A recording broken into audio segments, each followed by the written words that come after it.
Bonjour Trina, bonjour Alexandre. Bonjour. Bienvenue, vous nous appelez d'où, Maxime? De Paris. Donc alors, c'est compliqué aussi pour vous, comme notre précédente auditrice qu'on a eue en début d'émission. Oui, exactement.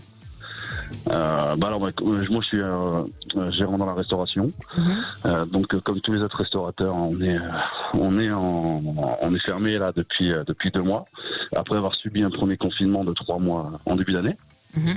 Et moi je vous appelle pour pousser un petit voire un gros coup de gueule. Exactement ça. C'est-à-dire? Alors en fait là c'est les périodes de fête de fin d'année. Moi je vois que les magasins sont bondés. Tous les magasins, tous les commerces sont ouverts. Dans certains magasins on peut même carrément essayer des vêtements. Les transports sont pleins, que ce soit les bus ou les métros. Dans les rues ça fourmille, il y a énormément de monde. Et nous les restaurateurs nous sommes fermés. Alors je comprends pas, alors que pour avoir fait beaucoup de magasins, on était les seuls à respecter minutieusement toutes les règles de santé, de sanitaire. C'est-à-dire que vous, par exemple, dans votre restaurant, vous avez quelles règles vous avez adaptées? On est passé par plusieurs stades. Le premier stade, c'était le mètre de distanciation. Donc ça déjà, moi je suis gérant d'un petit restaurant d'une 50aine de places, donc ma capacité était réduite de moitié. Donc déjà je me lève le matin, je sais que je vais faire 50% seulement de mon chiffre d'affaires. Donc avec ça c'était quand même un peu dur. Mais bon, donc on avait ça, on a appliqué les règles. Ensuite on avait donc le gel hydroalcoolique sur toutes les tables, chose qu'il n'y a pas dans les magasins. Dans les magasins ils mettent un petit pauvre gel hydroalcoolique à l'entrée et que on le fait à notre bon vouloir. Oui, c'est pas toujours obligatoire apparemment. Oui. Exactement. Donc le port du masque, bien évidemment ça pendant les déplacements dans le restaurant. Ensuite, on a eu le droit de mettre des parois. Donc, on a investi des milliers d'euros pour faire des parois sur mesure en plexi. Donc, en fait, on a tout mis en place pour la sécurité de nos clients et de nous-mêmes. Donc, vous, ce que vous ne comprenez pas aujourd'hui, c'est pourquoi les restaurants n'ouvrent toujours pas, alors que dans les métros, c'est bondé, dans les magasins, c'est bondé. C'est exactement ça. Exactement ça. Chez nous, les gens, ils sont à table. Ils viennent, ils s'installent. Donc, ça bouge pas. Il n'y a pas de mouvement chez nous. Et oui. Tandis que dans les transports, dans les magasins, tout le monde bouge. Alors que chez nous, en fait, j'ai l'impression que c'est chez nous qu'on a moins de risques de se faire contaminer. Et c'est nous qui sommes fermés. Et au niveau des aides, ça se passe comment? On avait une précédente auditrice qui nous disait qu'elle attendait toujours des aides depuis le mois d'août. Alors, regardez bien, les calculs sont simples. On est au mois de décembre, on a reçu seulement le premier mois d'aide du mois de mars. Imaginez le temps que ça prend pour avoir ne serait-ce qu'un mois d'aide. Et comment vous vivez ça donc sur le plan émotionnel, sur le plan personnel? Écoutez, les restaurateurs sont des gens qui ne comptent pas leurs heures pour travailler parce que c'est vraiment un métier de passion.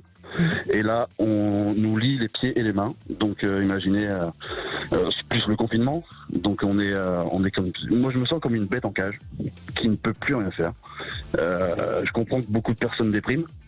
J'ai entendu ce matin encore des personnes qui malheureusement ont passé l'arme à gauche à cause de ça. C'est vrai qu'on n'en parle pas assez, mais il faut le dire, nous on parle vrai sur Sud Radio, il y a des restaurateurs qui se sont suicidés, il y a des gens qui se sont suicidés à cause de tout ça, il faut le dire. Mais bien sûr, et sans compter les problèmes post-Covid, parce que encore ce matin j'ai entendu 30% des restaurateurs sont menacés de fermer. 30%, c'est énorme. C'est totalement énorme, et moi je pense en faire partie. Alors justement, j'allais vous poser la question, donc vous songez à mettre la clé sous la porte aujourd'hui? J'y pense. Vraiment j'y pense, parce que quand on va reprendre, ça va être la même chose, ça va être capacité de moitié. Est-ce que les gens vont être au rendez-vous pour revenir au restaurant après toutes les craintes qu'ils vont y avoir? Je sais pas. Donc c'est ça votre question aussi, personnellement pour votre restaurant aussi? Enfin, pour vous, votre avenir à vous aussi. Égoïstement, ça va être pour moi. La question que voit Alexandre, à quelle période ça va reprendre, si ça reprend. Et c'est une question globale aussi pour tous les autres restaurateurs. Alexandre, alors c'est pas évident, hein, oui bien sûr, juste un d'autant ressenti. Plus, voilà, moi je suis sur mon ressenti et je comprends complètement votre émotion et effectivement la période devient longue et il y a beaucoup d'impatience par rapport à ça. Voilà, exactement.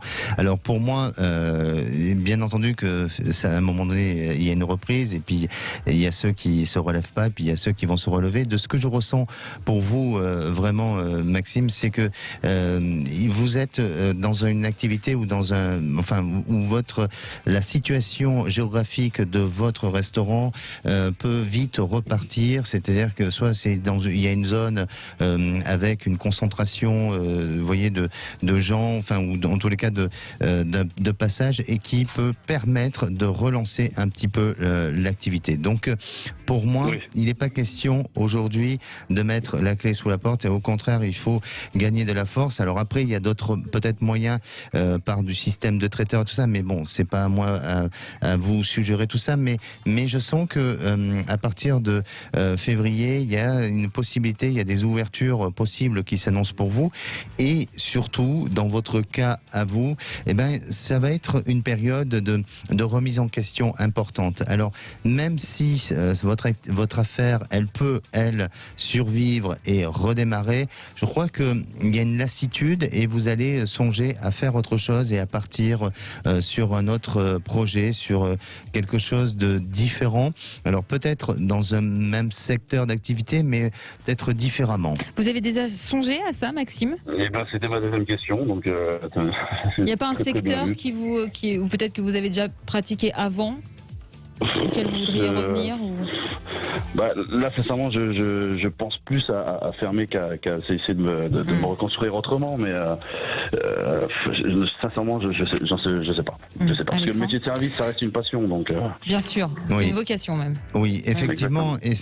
Et puis je sens que vous avez même peut-être l'envie de partir géographiquement, d'aller vers autre chose. Alors ça peut peut-être pas sacrifier, mais ça peut faire aussi ou amener à des choix par rapport à votre vie personnelle, et donc vous êtes dans une période vraiment de remise en question importante, mais à la fois vous avez du potentiel en vous, donc il faut utiliser cette notion de potentiel, et puis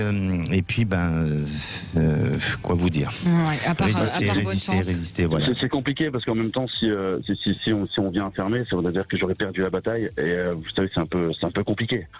Et de se dire aussi psychologiquement, vous voulez dire je me dirais que ils m'ont eu, quoi. Ils m'ont eu, alors que...